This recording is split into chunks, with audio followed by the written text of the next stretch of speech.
Assalamualaikum warahmatullahi wabarakatuh.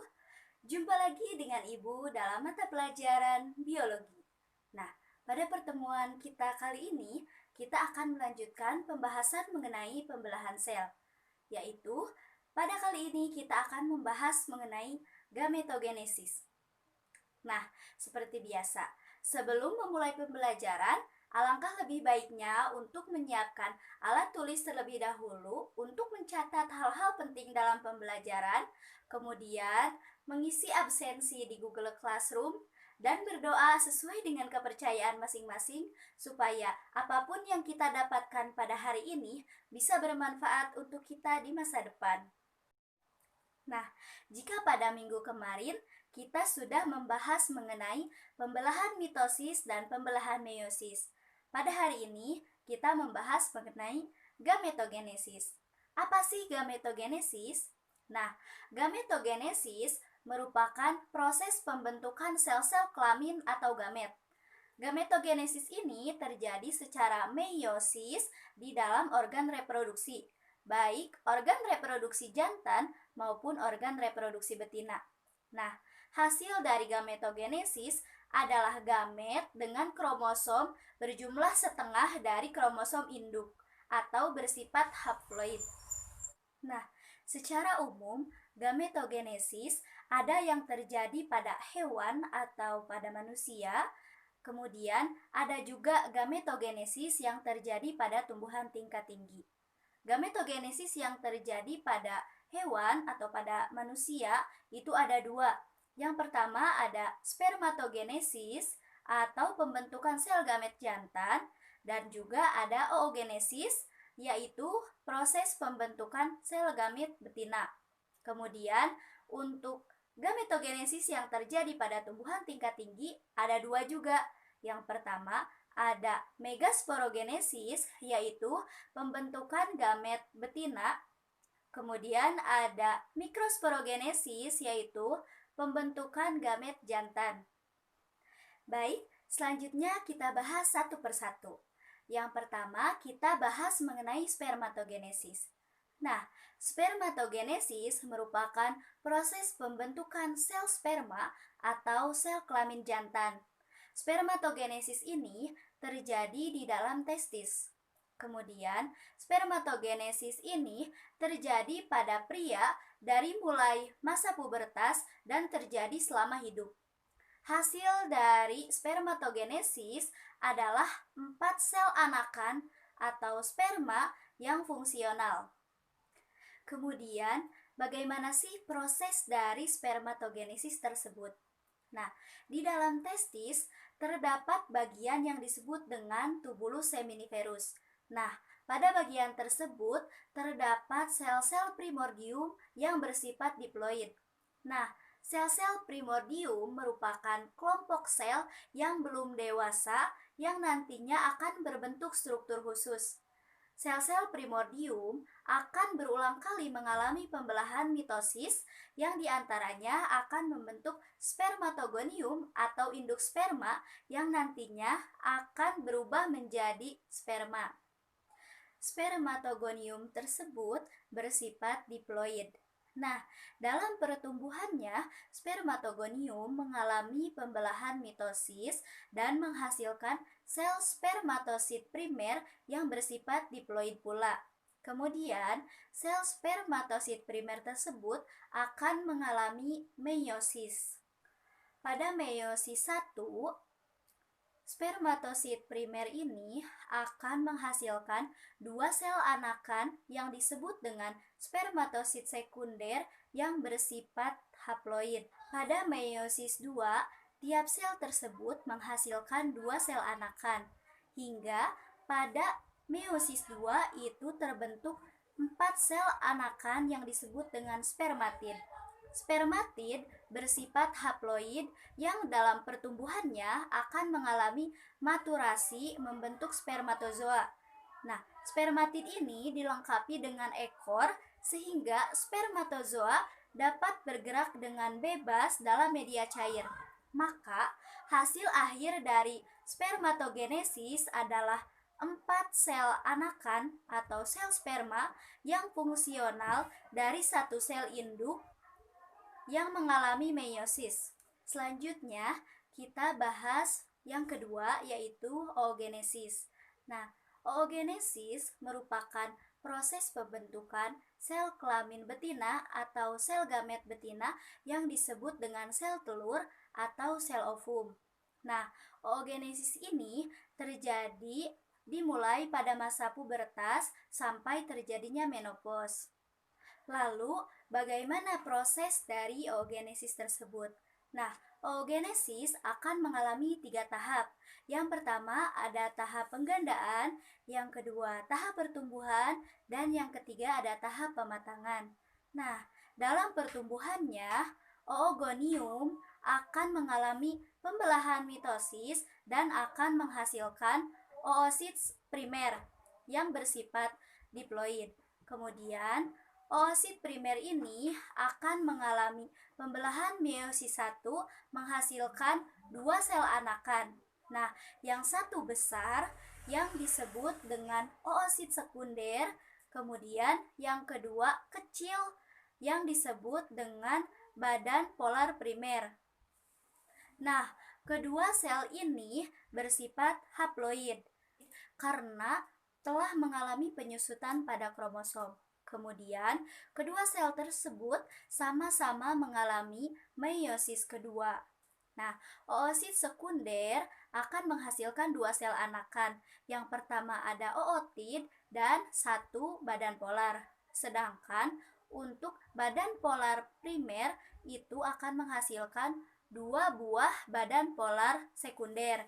Nah, dalam perkembangannya, badan polar yang dihasilkan berarti ada 3 badan polar itu akan mengalami degenerasi hingga akhirnya mati. Sedangkan ootid akan mengalami perkembangan menjadi ovum. Nah, dengan demikian oogenesis itu dari yang tadinya satu sel induk akan menghasilkan satu sel ovum yang fungsional dan 3 badan polar yang tidak fungsional atau tidak terlibat dalam pembuahan. Nah, selanjutnya kita akan membahas mengenai perbedaan dari spermatogenesis dan oogenesis. Yang pertama, perbedaannya kita lihat dari tempat terjadinya. Spermatogenesis terjadi di tubulus seminiferus dalam testis, sedangkan oogenesis terjadi di dalam ovarium. Yang kedua, bisa dilihat di tabel, perbedaan yang kedua itu dari hasilnya. Spermatogenesis menghasilkan 4 sel fungsional, yaitu sperma yang bersifat haploid. Sedangkan oogenesis menghasilkan 1 sel fungsional, yaitu ovum yang bersifat haploid, dan 3 sel non-fungsional, yaitu badan polar yang bersifat haploid juga. Nah, perbedaan yang ketiga bisa dilihat dari prosesnya. Spermatogenesis dalam prosesnya itu terjadi secara terus-menerus. Sedangkan pada oogenesis itu prosesnya memiliki periode istirahat yang panjang. Selanjutnya, perbedaan keempat bisa dilihat dari ukuran hasilnya. Nah, pada spermatogenesis, ukuran sel yang dihasilkan itu sama. Jadi, keempat sel sperma yang dihasilkan memiliki ukuran yang sama. Sedangkan pada oogenesis, ukurannya berbeda. Ovum memiliki ukuran lebih besar dari badan polar. Kemudian, perbedaan yang kelima bisa dilihat dari waktu terjadinya. Nah, kalau pada spermatogenesis itu terjadinya dimulai pada masa pubertas dan terjadi selama hidup. Sedangkan pada oogenesis itu waktu terjadinya pada pralahir, pasca lahir, kemudian pasca pubertas hingga menopause. Kemudian perbedaan yang terakhir itu dilihat dari jumlah produknya, jumlah produk yang dihasilkan. Pada spermatogenesis itu bisa menghasilkan ratusan sel sperma, sedangkan pada oogenesis itu hanya menghasilkan 1 ovum per bulan. Selanjutnya, kita akan membahas mengenai gametogenesis pada tumbuhan. Nah, yang pertama ada mikrosporogenesis. Mikrosporogenesis merupakan proses pembentukan sel kelamin jantan atau mikrospora atau benang sari. Nah, mikrosporogenesis ini terjadi di kepala sari atau pada antera. Lalu, bagaimana sih proses dari mikrosporogenesis tersebut? Jadi, di dalam sporangium terdapat sel-sel induk atau mikrosporosit yang bersifat diploid. Kemudian, sel-sel induk tersebut akan mengalami meiosis 1 dan meiosis 2 dan akan menghasilkan 4 mikrospora yang bersifat haploid atau disebut juga dengan tetrad. Nah, masing-masing dari mikrospora tersebut akan mengalami pembelahan mitosis dan menghasilkan dua sel anakan, yaitu ada sel generatif dan sel tabung. Tetapi dalam pembelahan tersebut tidak terjadi sitokinesis atau pemisahan. Nah, selanjutnya sel generatif akan mengalami pembelahan mitosis dan akan membentuk sel sperma, kemudian terbentuklah serbuk sari. Kemudian yang kedua kita bahas mengenai megasporogenesis. Nah, megasporogenesis merupakan proses pembentukan sel gamet betina. Megasporogenesis ini terjadi di dalam bakal buah atau ovarium. Kemudian, bagaimana sih proses dari megasporogenesis tersebut? Nah, di dalam ovarium terdapat sel-sel induk atau megasporosit yang bersifat diploid. Nah, sel-sel induk tersebut kemudian mengalami meiosis 1 dan meiosis 2 sehingga terbentuk 4 sel. Namun, hanya satu yang bertahan dan berubah menjadi megaspora, sedangkan 3 yang lainnya mengalami degenerasi. Nah, selanjutnya, satu sel inti megaspora akan membelah menjadi dua atau disebut dengan karyokinesis 1. Kemudian membelah lagi menjadi 4 atau disebut dengan karyokinesis 2. Kemudian membelah lagi menjadi 8 inti sel kandung lembaga yang masih muda. Nah, proses ini disebut dengan karyokinesis 3. Jadi pada megasporogenesis itu terjadi 3 proses karyokinesis. Selanjutnya, 3 inti sel akan berada di dekat mikrofil, yaitu 2 sebagai sinergid atau pengiring dan 1 akan diapit oleh 2 sinergid tersebut sebagai ovum. Kemudian, 3 inti sel berada di tempat berlawanan dengan mikrofil, yaitu sebagai antipoda. Sedangkan 2 sisanya akan bergabung dan menjadi inti kandung lembaga sekunder.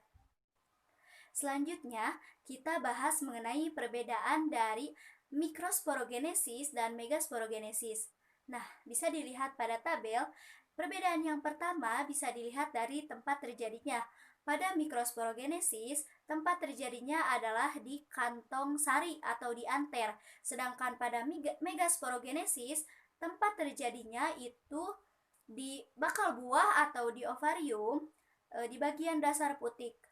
Kemudian perbedaan yang kedua bisa dilihat pada proses karyokinesisnya.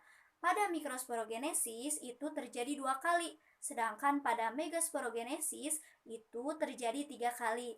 Nah, kemudian perbedaan yang ketiga bisa dilihat dari hasil meiosis 2-nya.